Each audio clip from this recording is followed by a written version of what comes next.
Amen.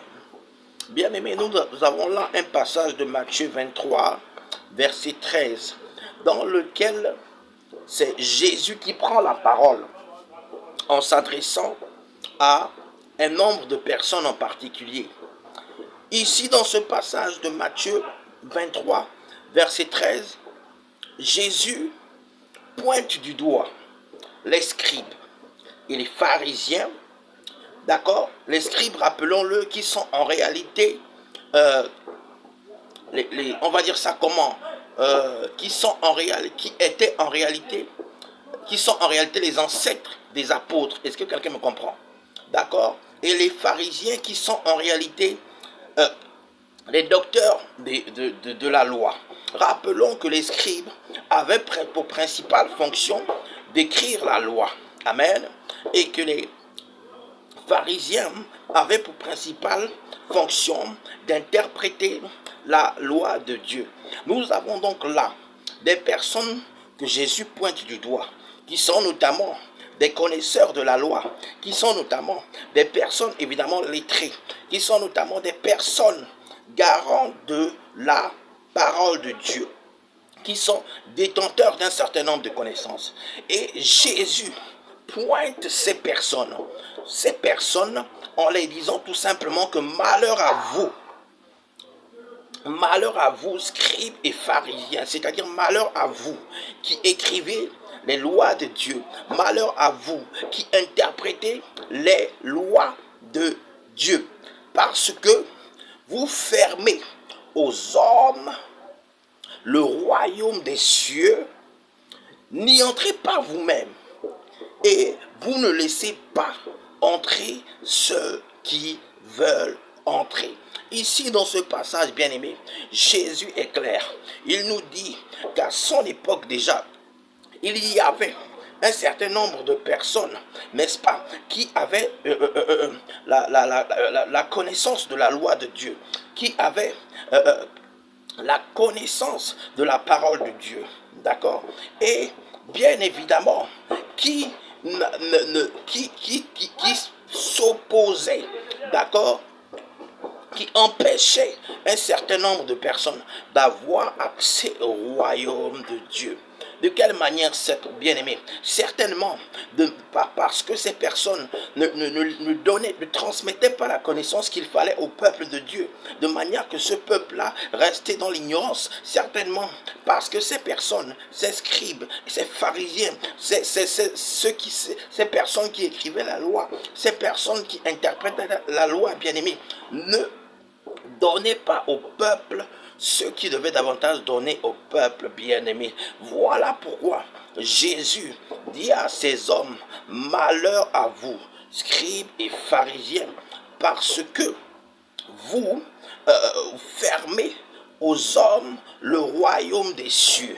C'est-à-dire, vous fermez le royaume des cieux, par cette expression, vous fermez le royaume des cieux, Jésus voulait tout simplement dire que vous ne permettez pas à des personnes, à un homme, à une femme qui est certainement dans le besoin d'entrer dans la maison du Seigneur. Vous ne permettez pas à un homme, à une femme qui est certainement dans le besoin d'avoir la connaissance de la parole de Dieu, qui lui permettra certainement de prier de la bonne manière, qui lui permettra certainement de combattre ses ennemis de la bonne manière, qui lui permettra certainement de devenir plus autonome en qualité d'enfant de Dieu, de devenir plus indépendant en qualité d'enfant de Dieu, de devenir véritablement une personne qui ne dépend pas de X, qui ne dépend pas de Y, qui ne dépend pas d'un homme, qui ne dépend pas d'une femme pour tout simplement étudier la parole de Dieu, bien-aimé, car la Bible est claire, elle nous dit ceci, que mon peuple périt parce qu'il lui manque la connaissance, bien-aimé.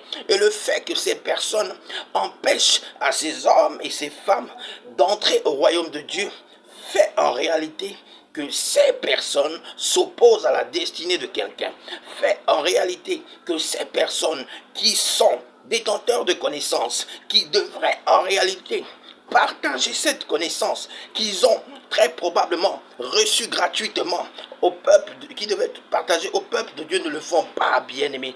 Ceux qui voilà pourquoi Jésus disait à ces personnes que malheur à vous, scribes et pharisiens hypocrites. Malheur à vous, scribes et pharisiens hypocrites. Tout simplement parce que vous faites en sorte, vous ne faites pas en sorte que le peuple puisse davantage être autonome. Vous ne faites pas en sorte que le peuple puisse davantage être indépendant. Mais vous faites en sorte que le peuple puisse dépendre de vous qui n'êtes que des hommes. Vous faites en sorte que le peuple puisse demeurer dans l'ignorance. Vous faites en sorte que le peuple, au lieu de s'intéresser à l'essentiel,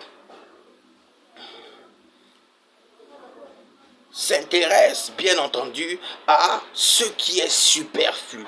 Qu'est-ce qui est superflu dans la vie, bien-aimé? Qu'est-ce qui est superflu selon Dieu, bien-aimé? Qu'est-ce qui est superflu, bien-aimé, selon la vision de Dieu? Nous avons vu tantôt, précédemment, que ce qui était essentiel, ce qui était important, selon Dieu, d'abord, c'est la justice. Ce qui était important, selon Dieu, c'est aussi la miséricorde. Ce qui était important, selon Dieu, bien-aimé, c'est également la fidélité. Mais je voudrais également dire à quelqu'un que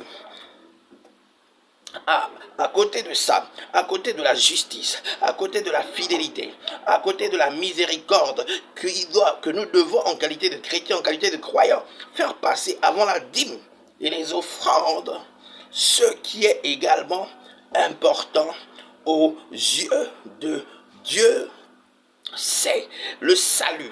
C'est que chacun de nous puissions avoir accès au salut à travers la parole de Dieu. C'est que chacun de nous puissions véritablement être autonomes dans la vie. C'est que chacun de nous puissions véritablement être indépendants dans la vie. C'est que chacun de nous puissions agir en toute souveraineté dans la vie, bien-aimés. Ce qui est essentiel aux yeux de Dieu, c'est cela. Ce qui est essentiel aux yeux de Dieu, ce n'est pas, bien-aimé, de dépendre d'un homme lorsque tu as besoin de te connecter à Dieu. Ce n'est pas, bien-aimé,